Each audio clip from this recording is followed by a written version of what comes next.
नमस्कार दोस्तों, आज की वीडियो में हम करेंगे एक्सरसाइज 3.4 से क्वेश्चन नंबर फर्स्ट में कहता है कि स्टेट वेदर ट्रू और फॉल्स। ये जो हमको स्टेटमेंट दी हुई है ये सही है या गलत हमको लिखना है और एक्सप्लेन भी करना है क्यों है। ठीक है, मतलब एक्सप्लेन तो नहीं करना, हमको ट्रू फॉल्स में आंसर देना है, लेकिन जो प्रॉपर्टीज लग रही है यहाँ के क्वाड्रिलेटरल्स की वो हमें पता होना चाहिए।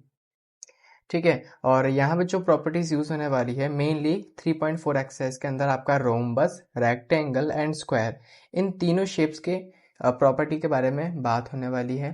ठीक है, जो कि मैंने आपको ऑलरेडी प्रोवाइड कर रखी है मेरे टेलीग्राम चैनल रोहित मैथ्स 8 पर, जहाँ पे इस चैप्टर का पूरा पीडीएफ है। पीडीएफ के अंदर इसके जितने भी क्वाड्रिलेटरल के फॉर्मूलेस हैं, साथ ही साथ प्रॉपर्टीज है और बेसिक कॉन्सेप्ट्स है, साथ ही में इम्पोर्टेंट कॉन्सेप्ट्स है, इम्पोर्टेंट क्वेश्चंस है, वो सब अपलोडेड है। ठीक है, आपके पास फ्री एक्सेस है उसका, आप ज़रूर से जाके चेकआउट कीजिएगा उसको। तो अभी बढ़ते हैं हम क्वेश्चन नंबर फर्स्ट के पॉइंट पे। क्वेश्चन नंबर फर्स्ट के पॉइंट में कह रहा है कि क्या ऑल रेक्टेंगल्स आर स्क्वायर्स, कि क्या सभी रेक्टेंगल्स स्क्वायर्स होते हैं। अब इसको हम कैसे डिफाइन करेंगे, देखो मतलब डिफाइन तो क्या, मैं आपको कैसे समझाऊंगा ये चीज़। हाँ, तो देखिए, रेक्टेंगल हो गया और एक स्क्वायर हो गया। रेक्टेंगल और स्क्वायर के अंदर ये डिफरेंस होता है, इसको हम एक चीज़ से डिफाइन कर लेंगे। क्या है कि जो रेक्टेंगल होता है, रेक्टेंगल जो शेप होता है रेक्टेंगल का, वो स्क्वायर के मुकाबले बड़ा होता है। बड़ा क्या मतलब कि उसकी जो चौड़ाई होती है, विड्थ होती है, वो ज़्यादा होती है। साथ ही साथ इसके जो लेंथ होते हैं वो भी अनइक्वल होते हैं, यानी कि जैसे ये वाला लेंथ इसके इक्वल के बराबर, इस लेंथ के बराबर है। तो क्या ये वाला लाइन इसके ये वाला लेंथ इसके इक्वल बराबर होगा इस लेंथ के। लेंथ को आप साइड भी कह सकते हैं, नहीं होगा वो हमको फिगर से ही पता चल रहा है। लेकिन स्क्वायर के अंदर क्या होता है, जितने भी साइड्स होते हैं वो इक्वल होते हैं। इसका मतलब क्या है, उनके जो लेंथ्स है ना वो भी सारे इक्वल हैं। तो इसलिए हम यहाँ पे कह देंगे कि जो भी रेक्टेंगल्स है ना वो स्क्वायर नहीं हो सकते। क्या कहेंगे यहाँ पे, फिर हम लिख देंगे फॉल्स। फॉल्स लिख दिया। ठीक है, बात करते हैं बी पॉइंट की। बी पॉइंट में कहता है कि ऑल रोम्बसेस आर पैरेललोग्राम्स, कि जितने भी रोम्बसेस होते हैं ना वो पैरेललोग्राम होते हैं। अब इसको कैसे डिफाइन करेंगे, देखिए रोम्बस में एक बना लेता हूँ। रोम्बस के अंदर क्या होता है ना, इसके जो साइड्स हैं ना वो सारे साइड्स इक्वल होते हैं एक स्क्वायर की तरह। साथ ही के साथ इसके जो आमने सामने के साइड्स होते हैं वो इक्वल होते हैं, और इसके जो डायगोनल्स होते हैं ना, डायगोनल्स होते हैं वो रोम्बस को मैं इस शेप में बनाऊंगा, आपको बताऊंगा तो इसका डायगोनल नहीं बन पाएगा ढंग से। देखिए, खैर बन तो इसमें भी जाएगा लेकिन सही ये रहेगा।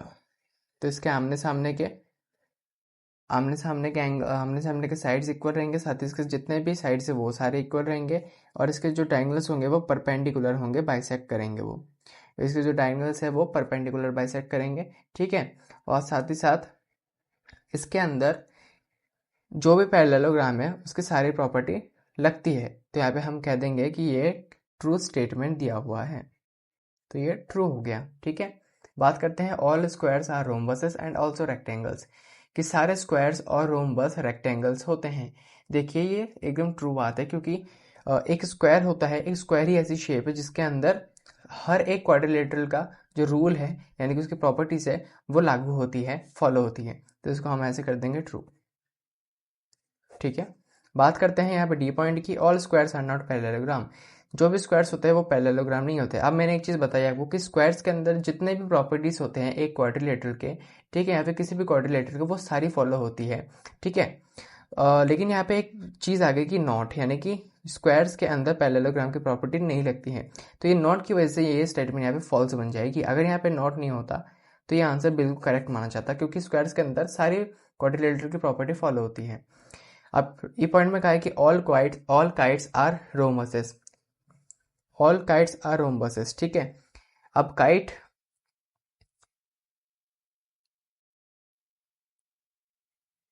हाँ ठीक है, देखिए ये एकदम सही बात होगी कि जितने भी काइट्स होंगे ना वो रोमबसेस होंगे। तो उसको मैं पहले लिख देता हूँ ट्रू, अब बाद में आपको बताता हूँ यहाँ पे क्यों। देखिए, काइट ये शेप बन गया। ठीक है, काइट ये शेप बन गया, और ये इसकी जो ये वाली लेंथ है ये बड़ी होती है इसके मुकाबले, इसके लेंथ तो इक्वल नहीं होंगे।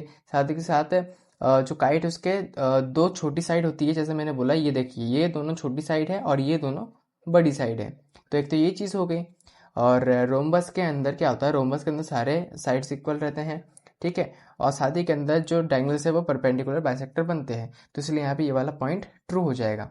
अब बात करते हैं एफ पॉइंट की।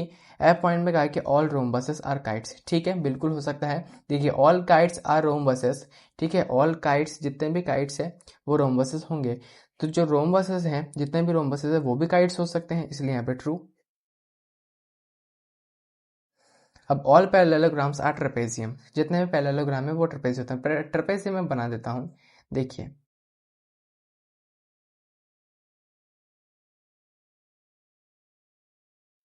ट्रेपेजियम के अंदर जो आमने सामने के जो एक पैरेलल साइड होता है, कोई भी एक पेयर पैरेलल होता है, तो यहाँ पे ये वाला ये जो लाइन है ये एक पेयर है, ये पैरेलल है, ठीक है, यानी कि इनको इन लाइंस को दोनों लाइंस को आप कहीं पे भी बढ़ा लो, ये मीट नहीं करेंगे, वो होती है पैरेलल लाइंस। साथ ही में पैरेललोग्राम के अंदर क्या होता है, पैरेललोग्राम के अंदर और भी बहुत सारी प्रॉपर्टीज होती है, और पैरेललोग्राम के अंदर ये भी होता है कि उसकी जो साइड्स है वो पैरेलल होती हैं, तो इसको यहाँ पे ट्रू कर देंगे हम। बात करते हैं ऑल स्क्वायर्स आर ट्रेपेजियम। अब मैंने क्या था, स्क्वायर हो गया तो स्क्वायर के अंदर हर एक क्वाड्रिलेटरल का रूल फॉलो होता है, इसलिए स्क्वायर आते ही हम यहाँ पे कर देंगे ट्रू। ठीक है, इस वीडियो में इतना ही था। नेक्स्ट वीडियो में हम करेंगे आगे के क्वेश्चंस, तब तक के लिए गुड बाय, थैंक यू।